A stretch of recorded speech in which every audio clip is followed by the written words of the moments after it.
بسم اللہ الرحمن الرحیم۔ گرامی قدر سامعین و ناظرین، کسی مسلمان روزہ دار کا روزہ افطار کرانے کا کیا ثواب ہے؟ جناب نبی کریم صلی اللہ علیہ وسلم کے دو فرمان آپ کی خدمت میں پیش کر رہا ہوں۔ مشکات شریف میں ہیں دونوں فرمان۔ پہلا فرمان یہ ہے کہ من فطر فیہ صائما کان مغفرۃ لذنوبہ وعتق رقبتہ من النار وکان لہ مثل اجرہ من غیر ان ینقص من اجرہ شیء۔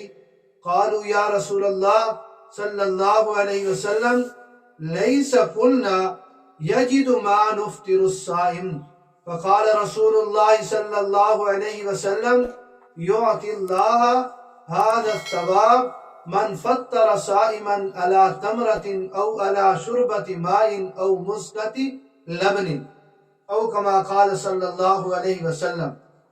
جناب رسول اللہ صلی اللہ علیہ وسلم نے جو کچھ فرمایا اس کا مفہوم اور خلاصہ یہ ہے کہ روزہ دار کا روزہ افطار کرا دینے سے صغیرہ گناہ معاف ہو جاتی ہیں، جہنم کی آگ سے نجات مل جاتی ہے، اور اتنا ثواب ملتا ہے جتنا روزہ دار کو روزہ رکھ کر ملتا ہے، اور روزہ دار کے ثواب میں کوئی کمی نہیں کی جاتی۔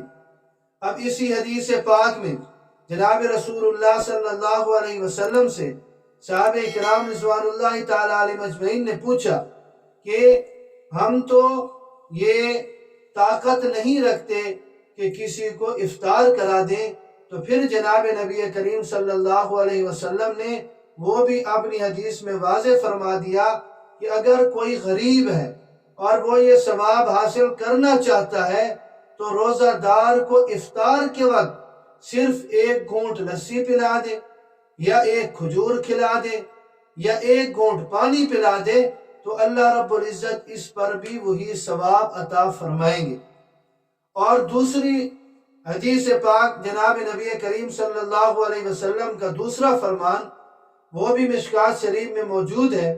آپ صلی اللہ علیہ وسلم نے فرمایا من اشبع صائما سقاہ اللہ من حوضی شربتا لا یظمأ حتی یدخل الجنہ او کما قال صلی اللہ علیہ وسلم۔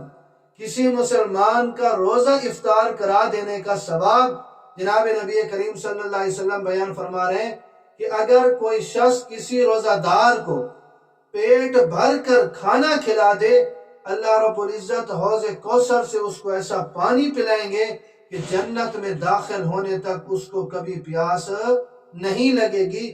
تو یہ کسی مسلمان کا روزہ افطار کرا دینے کا اتنا بڑا ثواب ہے۔ اللہ رب العزت مجھے اور آپ سب کو دین سمجھنے کو اور اس پر عمل کی توفیق نصیب فرمائے۔